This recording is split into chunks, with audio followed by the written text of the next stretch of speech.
The tourists are back in the city that never sleeps. After 2 years of travel disruption and uncertainty due to COVID, there's also plenty of Scots in town. This is our first time here and it's brilliant so far. Fantastic, great atmosphere. We promised the kids we'd actually take them for the 18th and 21st, which was last year, but obviously everything was delayed, so we've actually came this year. Yeah, it's good. We only got here yesterday, but we're enjoying it. We're over to see my friend getting married. They're just really like New York, so they came over, so I'll come over and see them as well.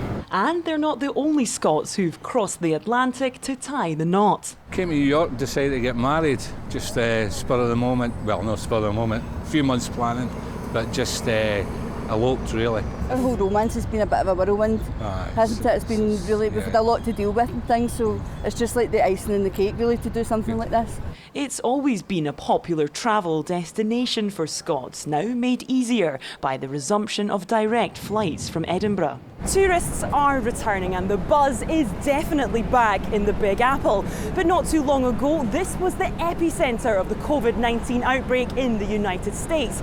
And those who live here say the city is recovering, but it's bruised. It was really desolate. It was a ghost town. So we're really eager to get back to the levels that we're at before the pandemic and start to rebuild this very important economic engine of tourism. But for the Scots who call New York home, it's been a tumultuous 2 years. Alan works in hospitality, an industry hard hit by the pandemic. We had to get some loans just to pay the rent because we were getting no relief on that.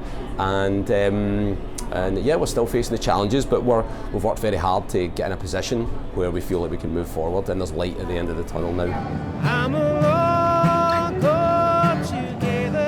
Musician Jamie moved to the States right before COVID hit. It's a long way from here, a long way from a good fish supper, but there's such a passionate Scottish community here in the US that I've connected with over the past 2 years, and that's been a great way to feel at home basically. And other Scots in the city will feel right at home for the next few days as Tartan Week celebrations continue. Laura Alderman, STV News, New York City.